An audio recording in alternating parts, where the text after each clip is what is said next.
Hi guys, Linda from Nevada. We're in a hotel room, but I don't want to show it to you because it's really bad. Anyway, we went to the Stagecoach Museum this morning. That was pretty wild and fun. So I'm going to show you that video. I hope you like it. Please like and subscribe to my channel. And I'll see you in the next video. Bye. Just like in that guy's video. This is some garden. This is where we're staying.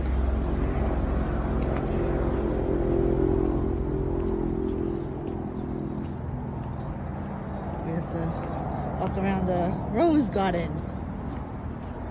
And this is a sign, one of the signs that they have here.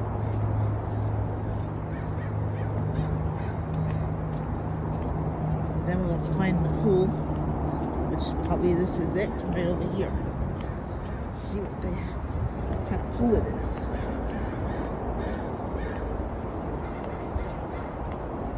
Okay, so the pool is small.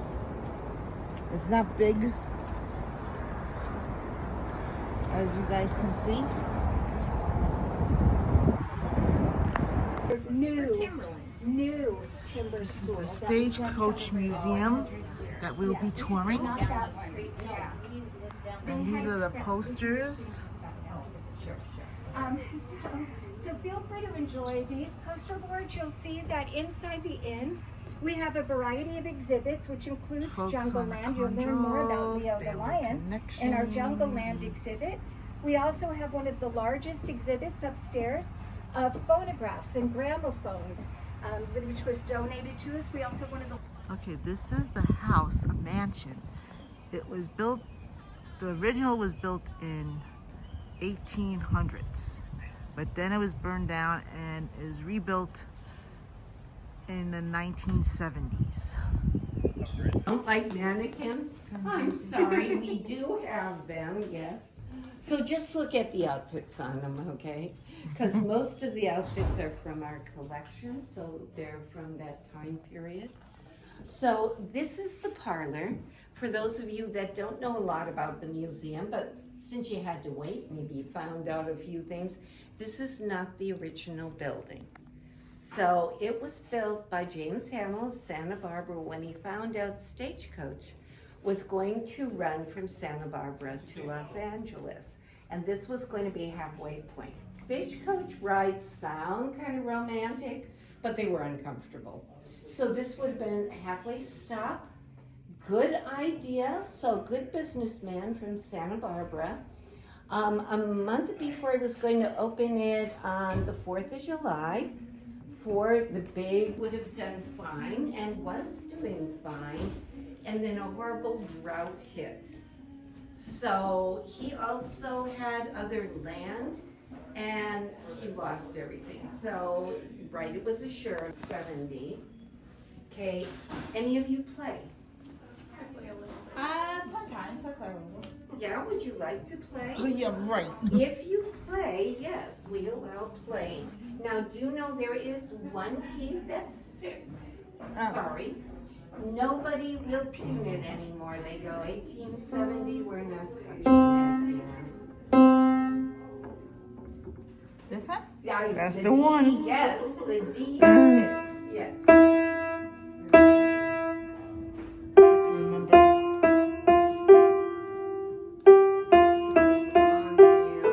I said, what's the granddaughter's? Thank goodness she donated it to the museum after the museum burnt down and was rebuilt. So did you hear about the burning down?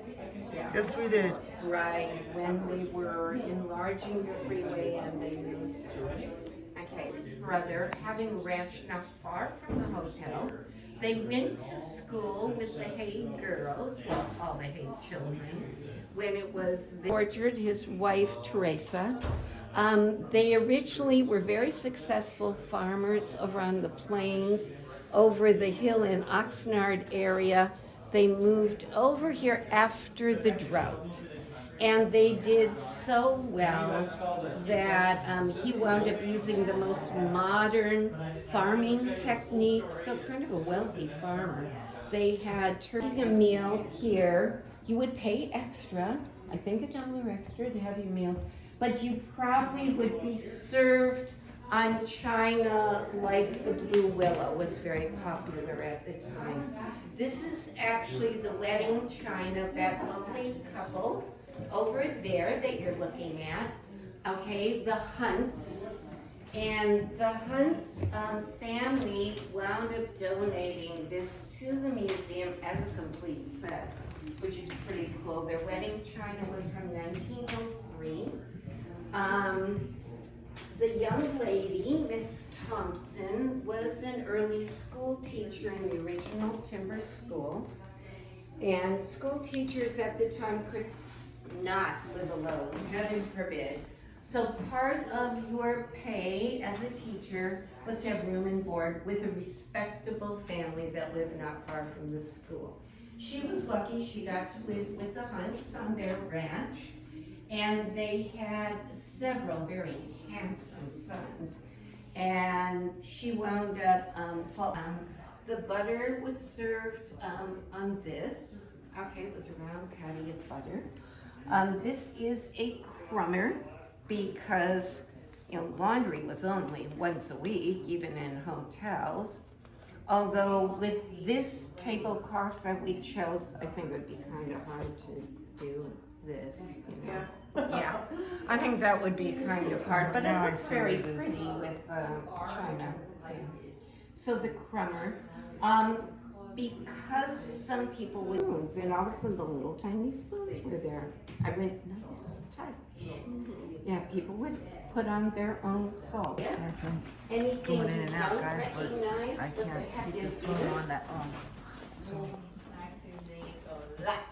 Have you? stuff. So where have you seen all these old things? All TV shows by my mom. Oh, okay. What, Little House on the Prairie? And my papa. So. Yeah.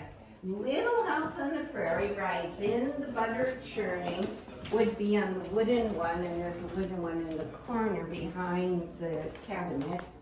And those I never knew until I worked here. It took 4 to 6 hours to churn butter. And that's why one day of the week is just for butter churning. If I remember right, I think on Thursday. Okay, and not only did they have to churn the butter that way, for this establishment, they would, okay, not so bad, big improvement. Knife sharpener. Okay, this is a knife cleaner. Now before stainless steel, just steel. You cut with it and it rusts. Okay, so this, if you look closely, there's metal bristles in there, or horsehair, which was very stiff. And then sometimes they would throw in powders in there too.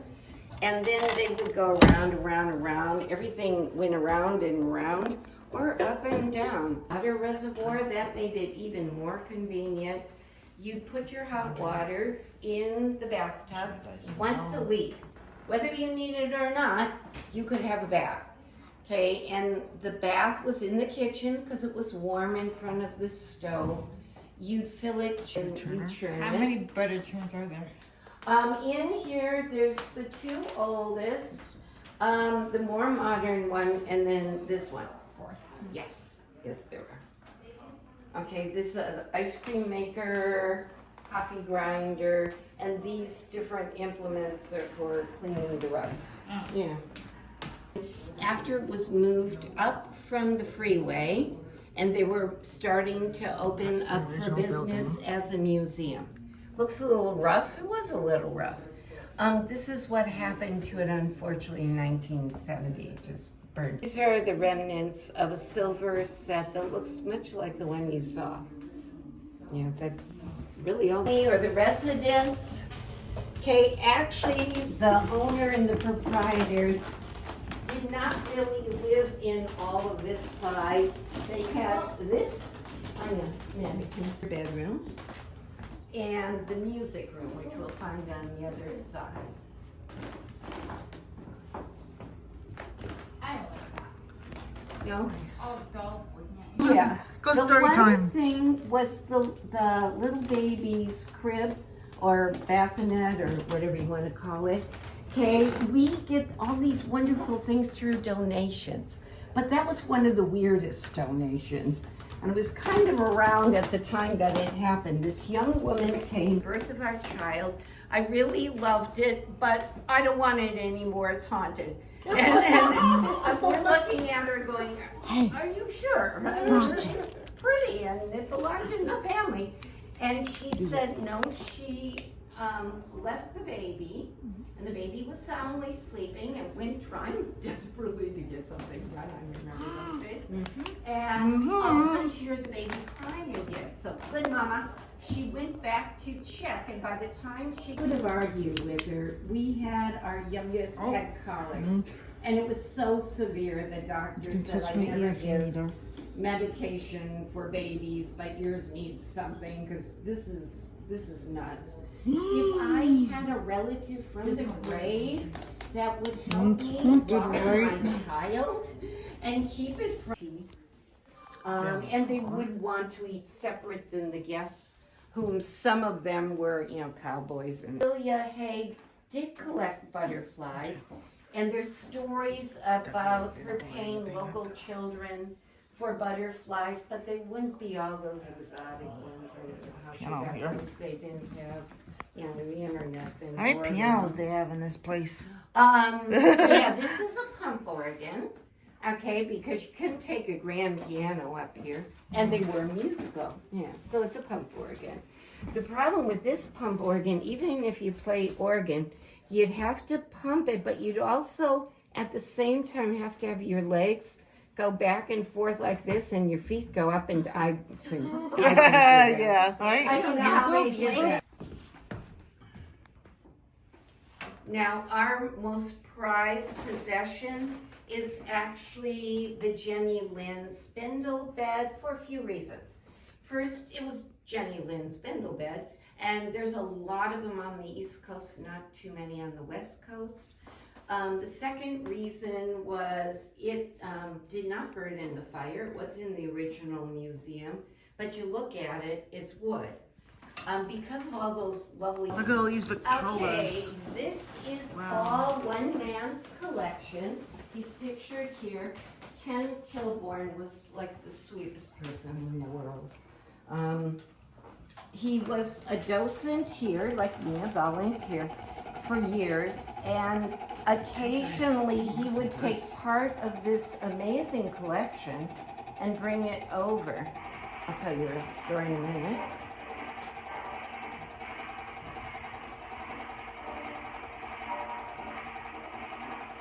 This one's a little raspy, okay. Some of the records sound a little bit better, but they do work. And at the time, Ken had told me, this was from Columbia, 1897 through 1906. Now notice I had trouble. There's a picture, however, on the left-hand side closest to the door, of early stagecoaches in Buenaventura, which was Ventura, and I think that's why they changed the route of the stagecoach. It used to be a coastal, and it would wait for high tide to go down. At low tide, they would run along the beach, but talk about looking dangerous. Yeah, so they stopped and they brought it inland to Santa Clara. Furnished. So it had everything. It had an ensuite. There was, the potty, underneath the chamber pot. And they had water, for washing up and shaving. But very simple.